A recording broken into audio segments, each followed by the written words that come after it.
Bonjour, bienvenue dans mon univers, je suis Omas. Alors, aujourd'hui, je vais continuer notre mini-série sur les fleurs du mal de Charles Baudelaire et je vais vous entretenir sur le poème intitulé Le tonneau de la haine. Il y aura une phase de lecture et une phase de commentaire. Le tonneau de la haine. La haine est le tonneau des pales d'Anaïde. La vengeance, éperdue au bras rouge et fort, a beau précipiter dans ces ténèbres vides de grands seaux pleins du sang et des larmes des morts, le démon fait des trous secrets à ses abîmes, par où fuiraient 1000 ans de sueur et d'efforts, quand même elle saurait ranimer ses victimes, et pour les pressurer, ressusciter leur corps. La haine est un ivrogne au fond d'une taverne, qui sent toujours la soif naître de la liqueur, et se multiplier comme l'hydre de Lerne. Mais les buveurs heureux connaissent leur vainqueur, et la haine évaut à ce sort lamentable de ne pouvoir jamais s'endormir sous la table. Force est de constater une ambiguïté qui réside dans le titre. Je cite le tonneau de la haine. Est-ce le tonneau qui contient la haine ou le tonneau qui appartient à la haine? Ambiguïté qui est résolue dans le premier vers. En effet, Baudelaire écrit La haine est le tonneau des pales d'Anaïde. Les Danaïdes, c'est une référence à la mythologie. Ainsi, les Danaïdes sont, dans la mythologie classique et verbiale, les filles du roi Danaos, qui avait été puni dans l'Hadès, à remplir un tonneau sans fond. Écrire que la haine est le tonneau des pales d'Anaïde, c'est assimiler la haine à un tonneau sans fond. Ainsi donc l'ambiguïté est résolue au profit du premier sens. Ici, c'est le tonneau qui contient la haine.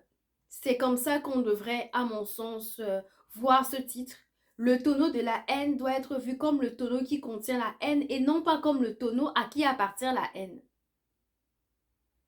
On remarquera aussi une autre caractéristique de l'écriture de Baudelaire. Il a l'habitude de personnifier les concepts. Il avait d'abord précédemment personnifié la beauté. Vous vous souvenez, dans la vidéo précédente, je vous disais qu'il personnifiait la beauté. Ici, ce n'est plus la beauté, mais plutôt la vengeance, car elle a des bras rouges et forts, et déverse du sang et des larmes dont les abîmes.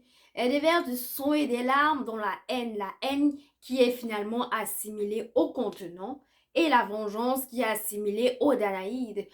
Au-delà de cette référence mythologique, on y voit une analogie.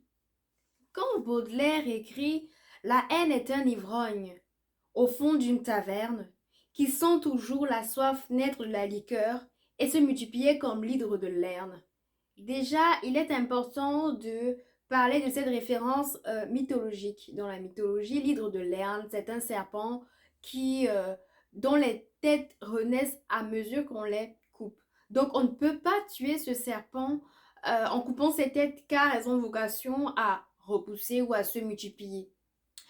Comparer déjà la haine à un ivrogne, il continue avec sa caractéristique qui est de son écriture qui est la personnification. Il la personnifie, donc la haine est un ivrogne au fond d'une taverne et elle sent sa soif se multiplier comme l'hydre de Lerne. Autant l'hydre de Lerne voit ses têtes se multiplier à mesure qu'on les recoupe, autant la haine voit sa soif se multiplier, sa soif qui n'est jamais étanchée à mesure finalement qu'on lui donne du sang et des larmes. N'oubliez pas, la haine est censée être le contenant. À force de verser du sang et des larmes, la vengeance est censée verser du sang et des larmes dans la haine. À force de verser du sang et des larmes dans la haine qui est le contenant, elle a toujours soif. Sa soif n'est jamais étanchée. C'est pour dire au final que la haine est dans une posture où elle fait travailler la vengeance en trêve. Autant le démon alimente la vengeance parce qu'il fait des trous dans les abîmes, dans le tonneau, autant la haine ne verra jamais étancher sa soif. La vengeance est là comme, à mon sens, non pas comme uniquement la victime du démon, mais elle est aussi la victime de la vengeance. Le démon fait des trous dans le contenant qui ne sera jamais véritablement rempli, mais de l'autre côté, on est là face à un contenant ou alors un concept ou alors on est dans une image où on ne pourra jamais étancher sa soif. La vengeance travaille donc son trêve et son châtiment finalement, elle est dans la posture d'un châtiment éternel. Quand il écrit encore Baudelaire, je cite, mais les buveurs heureux connaissent leur vainqueur et la haine est vouée à ce sort lamentable de ne pouvoir jamais s'endormir sous la table. Baudelaire fait une comparaison entre la haine et les buveurs heureux. Les buveurs sont heureux, pourquoi? Parce qu'ils savent qui aura raison d'eux, c'est le vin. Ils pourront se voir étancher leur soif par le vin, par la liqueur. Cependant, la haine est dans une position où elle ne pourra jamais, mais jamais s'endormir sous la table. Pourquoi? Parce qu'elle ne pourra jamais voir sa soif étanchée. En conclusion, ce poème, je cite, intitulé Le tonneau de la haine de Charles Baudelaire, tiré des fleurs du mal, est symptomatique de la complexe pensée de Charles Baudelaire.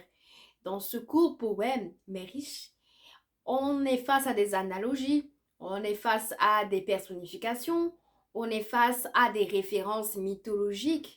À mon sens, pour l'homme baudelairien, ici, la vengeance et la haine sont des choses ou des concepts, ou alors la vengeance et la haine ne s'apaisent finalement jamais. Dites-moi ce que vous en pensez dans les commentaires, si votre analyse du poème est la mienne, en espérant vous retrouver dans une prochaine vidéo. Je vous dis au revoir.